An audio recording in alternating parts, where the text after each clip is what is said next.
We're going to go through Aquarium 101. So this is your crash course in taking care of your tank and making sure that you know how to test those water parameters and what's normal and all of those tidbits. So let's get going through that. So the tank setup again, you know, those basic pieces, the sponge filters, the chiller, the canister filter, and those intake and outflows. Remember, the intake you can cover with cheesecloth. Just use a rubber band to hold it on there.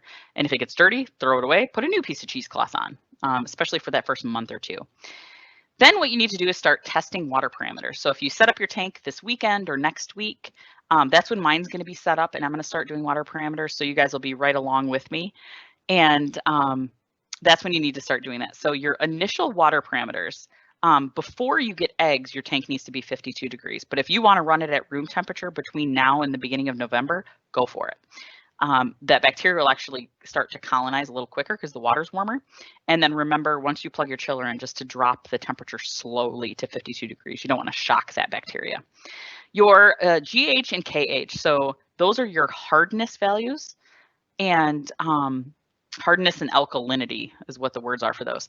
You want them to be around 25 parts per million. But again, I have like ridiculously hard water at my house, and it's okay because it's stable. So really hard water is okay. And you just want to, you know, keep it stable. High alkalinity is the one that you might want to do something for, and that is by introducing that reverse osmosis water or distilled water to buffer that high alkalinity. So again, you can go refer to these sites later. You can send me your water parameters, or you can call like Prue's Pets and talk to their fish room.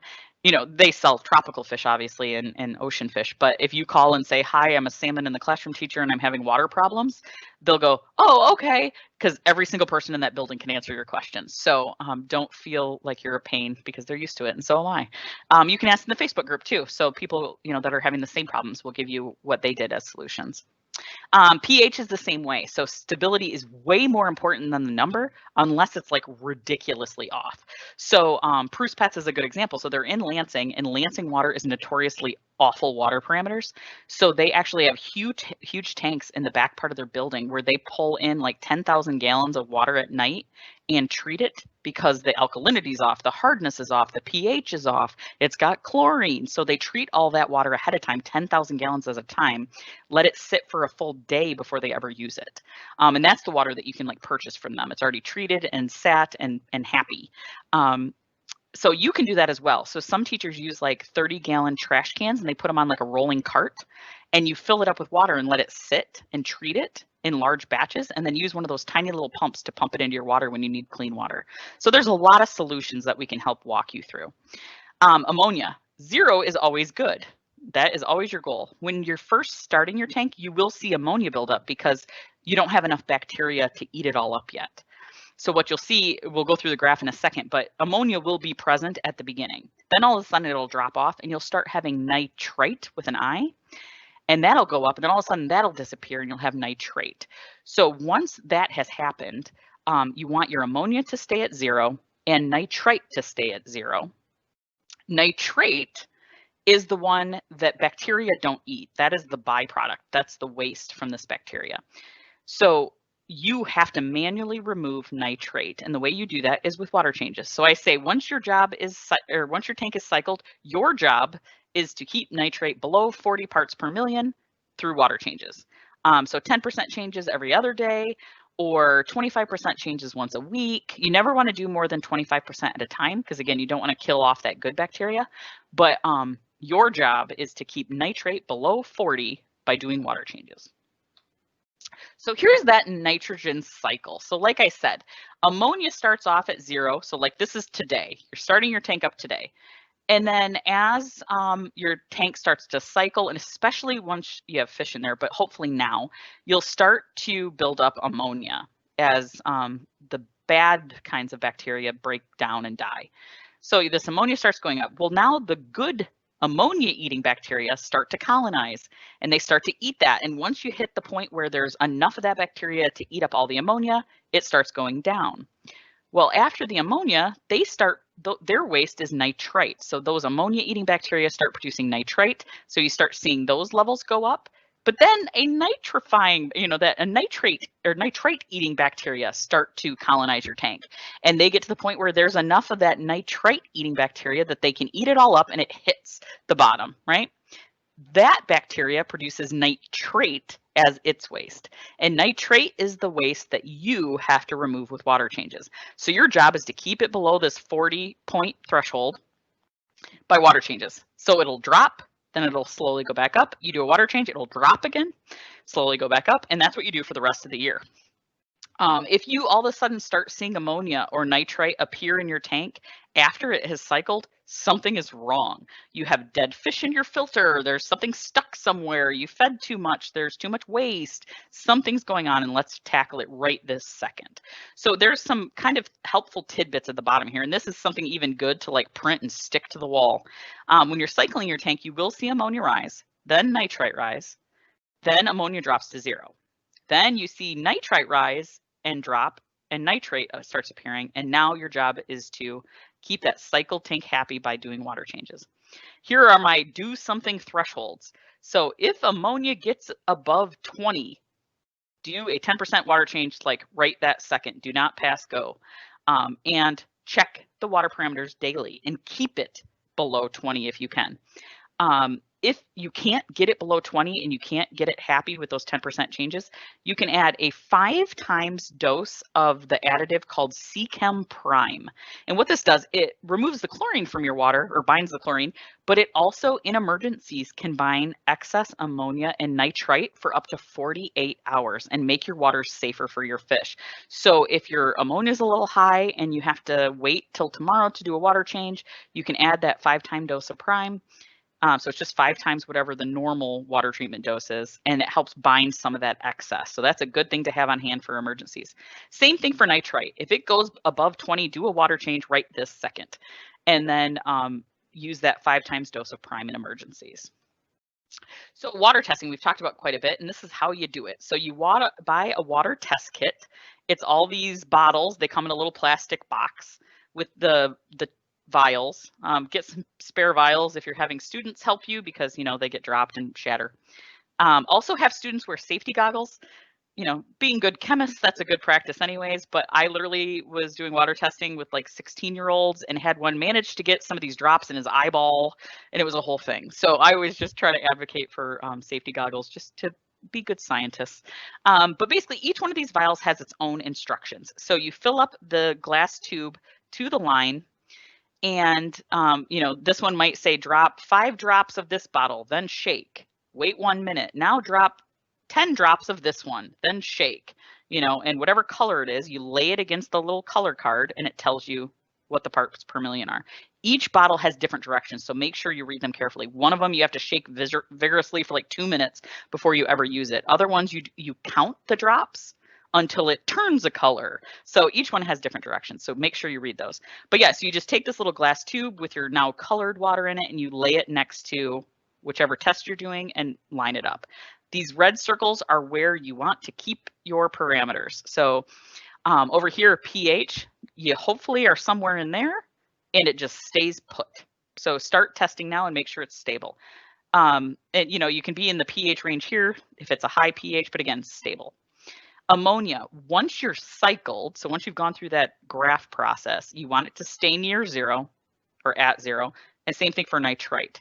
But when you're first cycling your tank, you will see it start to turn green, right? Oh, and I totally added zeros. I meant 2.0 in that last slide. I'll fix it before I post it because these are in parts per million. But you don't want it going above this. If it's getting green, do a water change right now, or purple. You want to keep these up here as much as you can. They do need to build up so that the bacteria has something to eat, but you just don't want them to go past that threshold. And really nitrite, I try not to get past 1 if I can help it. Then nitrate, again, your job is to keep it in the dotted circle, right? You want to keep it below 40, and you do that through water changes. GH and KH are a separate test kit. It's like $8. It's not bad, and they last a few years. These do expire, so if you have old test kits or you're buying one, they last, I believe it's 5 years before they expire, so keep an eye on that because they last a long time, but you'll have to buy new ones when they expire. And that GH and KH is a supplemental kit, and it's a good thing just to get. If you know you have chlorine in city water, chlorine test strips are available. They come in a little tube, looks like a medicine tube, and you pull out little dip strips. So if you know you have chlorine issues, that's a good thing to buy as well. So again, we went through those weekly tasks, but testing the water weekly, making sure you're siphoning debris, all good things. So that gets us to siphoning. So siphoning is extremely important. And this is, when I talk to friends that are trying to start up tanks for their kids or, whatever else, it's like bigger tanks are easier, over-filter the daylights out of it, and buy a Python siphon and save your sanity. So if you have not purchased one of these yet or something similar, a different brand, do not pass go. Stop at the end of today and go to a pet store and buy one. They are miracle workers, and they are totally worth the money because they don't go bad and they last forever and they make your life so much easier. So we're going to watch a video in a second here of how to use these, but this is where I remind you to mark that 25% mark. So put a piece of tape here, a quarter of the way down the tank, and no food should ever go past that mark. And when you're exchanging water and cleaning your tank, your water should never go below this 25% mark, right? Because you never want to change more than 25% at a time.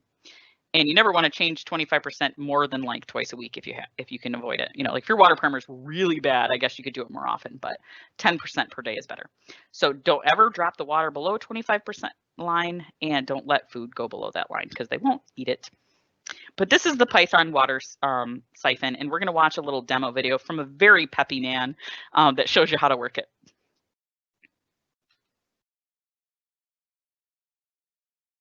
And yell if the sound doesn't work this time, because it says it is.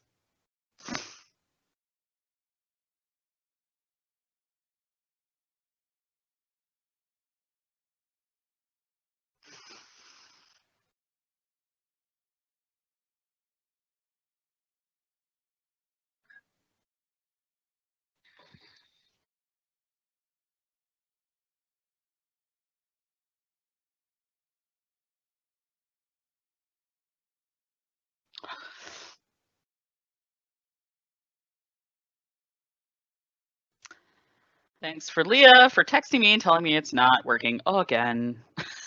Darn thing. Okay, let's try again. Even though it says the sound is included, it's not evidently sending it to you. So let's start him over. Bring it into the bathroom, set it down on the counter. Then I like to remove the T-pump and then the brass adapter from the T-pump. Remove the aerator from your faucet and just double check the threading. If the threading on your faucet is on the exterior or outside, you're going to want to take that brass adapter and remove the first rubber O-ring that's going to be covering up the internal threading on the brass adapter. Next, just thread that brass adapter right over top of where the aerator used to be, and then go ahead and attach the T-pump. So next, I just open up my Python porter and free up my tubing. Then I'm going to take the end of the Python where the T-pump was attached and just reattach it back to the T-pump. The reason I actually take the T-pump off first is because I find it easier to attach to the faucet that way without the weight of the tubing hanging onto it. Now that the hose is attached, go ahead and give the bell on the bottom of the T-pump a quarter turn and pull it down a little bit. It'll drop into place for suction, and then you can go ahead and turn on the faucet, use cold water only, and get that flow going. Now your Python's ready to start removing water from the aquarium, so we're going to pick up the tubing and head to the tank. And just like any old water change, we're going to want to turn off the heater and the filtration system and even air pumps just to make sure there's nothing running in the tank that could get exposed to the air that shouldn't be or end up running dry. I can clearly see the 10-inch gravel tube that comes standard with a Python really isn't going to help me here. The tank's really tall, so rather than being up to my armpits in water, I'm going to swap it out with one of the other Python extensions. I'm going to use a 36-inch one. Python makes a wide array of different sizes for whatever size tank you might have, so it's a quick swap. Simply unscrew the gravel tube right at the valve. The new gravel tube is going to come with the tubing lead as well as that collar, so you can screw it right on in place.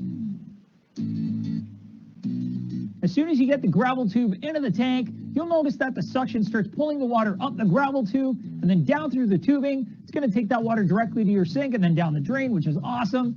And now it's time to get that gravel tube and push it into your gravel. It's best to try and keep the tube vertical, just makes it a little easier for operation. You'll start to see some dirt travel out of the gravel and up the tube. Once that dirt goes up and you notice you're not getting any more dirt from that particular spot, just lift up the gravel tube, move over a few inches, push it back down to that gravel, and start that process over again. You can cover the entire bottom of the tank relatively quickly this way and get all that dirt from under the gravel down the drain where it belongs and out of your aquarium.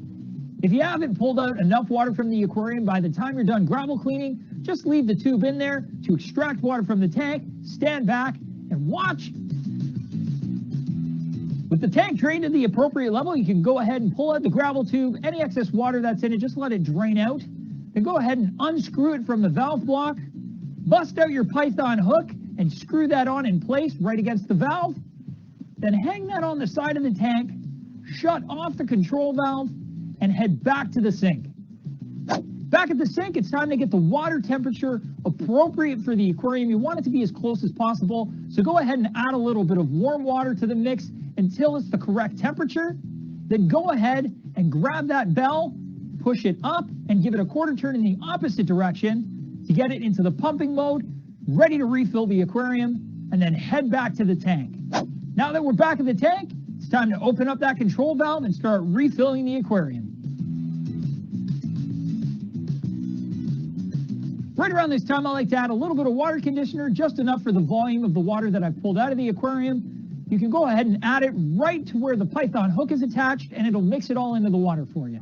If you'd like to, for a little bit of an extra safety buffer, you can go ahead and add a bit of a bacterial additive as well.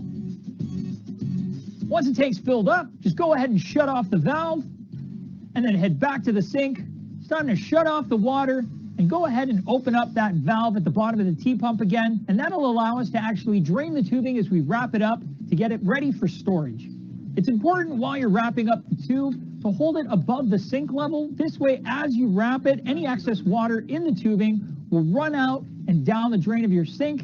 The reason you want to do this is because if you leave water standing inside of it, anything more than just some droplets, it's going to cause mold, and you don't want that. So just make sure you empty it out completely. Then you're going to wrap it up nice and neat, then detach everything from the sink. That means you're going to want to take off the pump, then that brass adapter, put them back onto the Python, and put it back inside the porter, nice and snug, and then you're ready to store it. And don't forget to attach the aerator back to your faucet. And then you're done. First, I carry it into the bathroom, set it down on the counter. He's really enthusiastic and wants to play again. Hang on. So there was a lot of bits and pieces in that, so we'll go back through it. But again, that thing saves you tons of effort. If you have a siphon that's just a tube, it doesn't have the green doodad, you don't hook it to the sink, you can totally use those. But then you have to haul buckets of water and try to like pour them in the tank. Don't ever suck on them. There's a trick. If you stick the tube in the water, cover the end of the small tube with your thumb, fill up the other tube and let the air out, and then tip it back down. You let your thumb off the thing into a bucket and it'll start the siphon for you. But you can totally use those. They work just as well. They just make you have to carry water. And so this Python's really nice.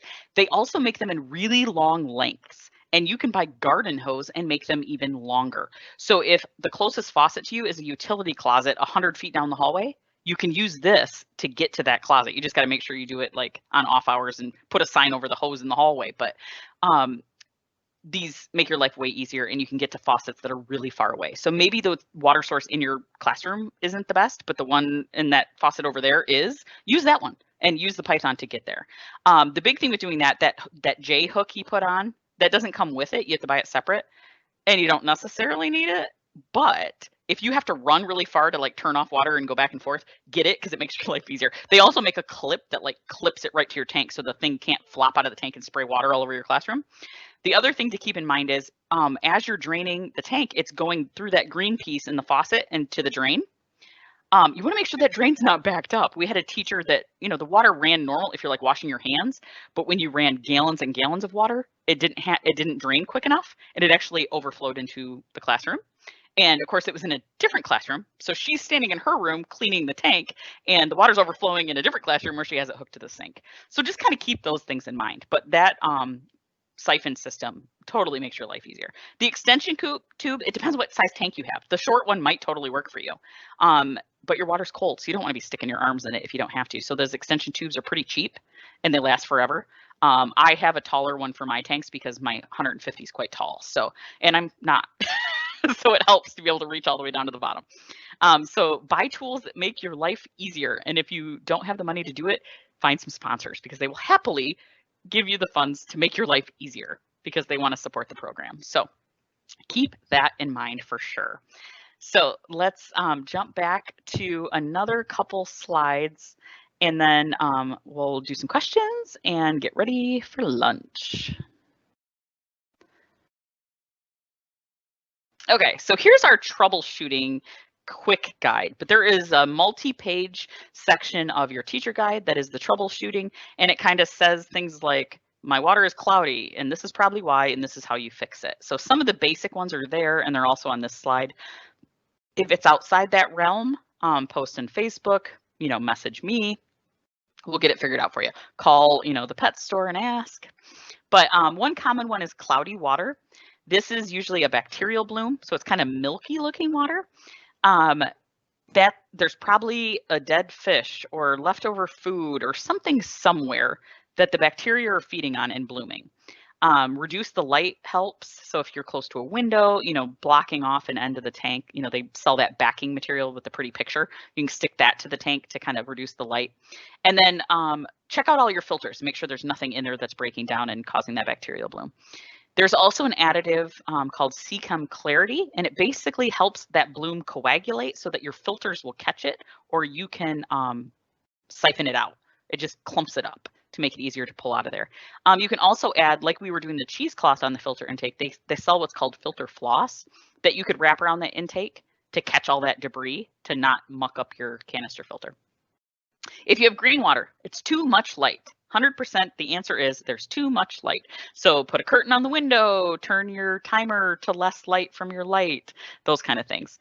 And then scrub the glass right before a water change. And they make little magnetic scrubbers that kind of stick to the glass, or you can get, scrubbers on a pole, but make sure you scrub all that algae up right before you do a water change and pull it right out of the tank. And then again, that clarity additive can help coagulate that stuff and get it out of there.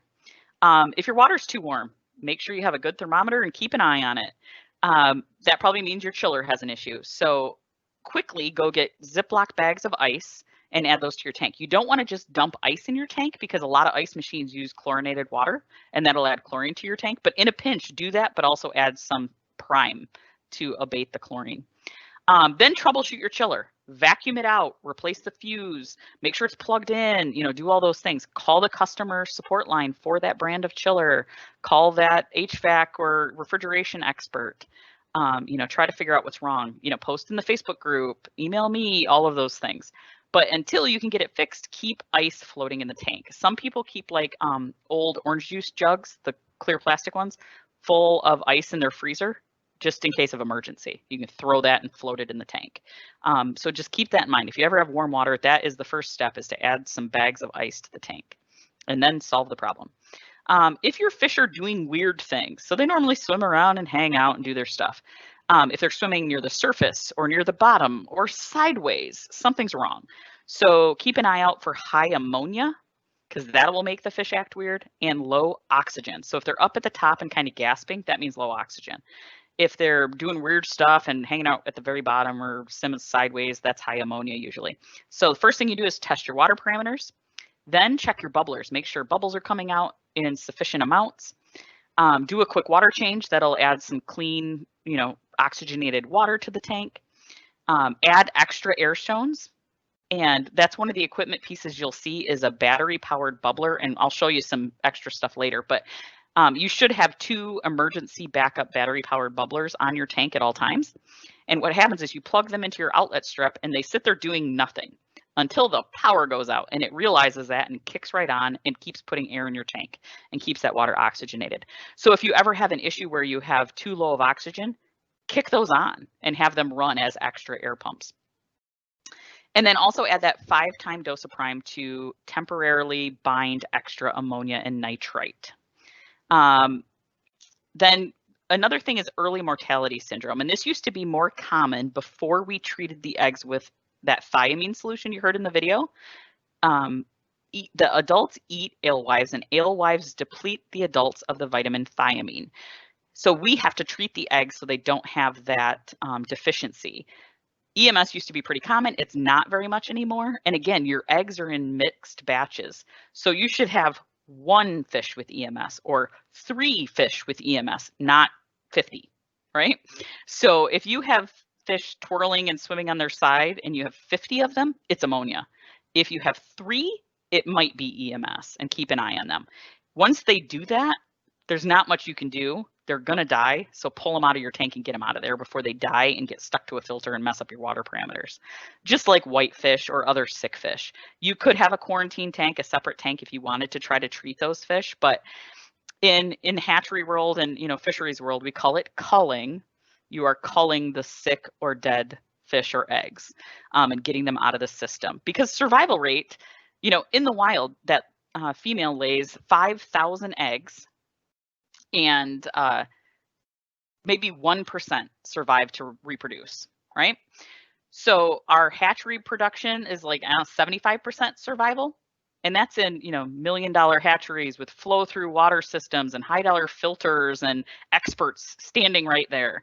In your classroom, if you have more than 1% survive, you are successful. You are a good salmon parent. So don't freak out if you're losing fish. It happens. In the wild, most of them would die, either by natural causes or getting picked off by a predator.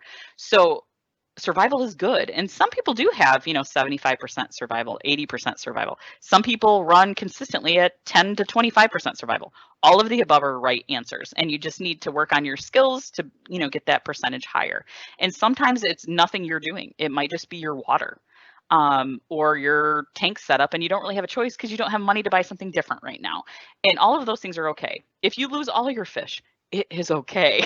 This is not a stocking program. It's a learning program. So that is part of the learning curve, right? In the wild, that happens. You saw that picture of the wild eggs. Only 50% of them were even fertilized, let alone, survive to adulthood. So keep all of this in mind as you're going through the program, and just make sure, you're not stressing yourself out, but you're trying to solve the problems as they come up. Less is more. So fussing with your tank less is better. Having way more filtration, so you have to do less water changes, better, right? So there's all these things that we try to do to help you guys make your life easier. So keep those all in mind, and then ask good questions in the Facebook group, email me, call, whatever it may be.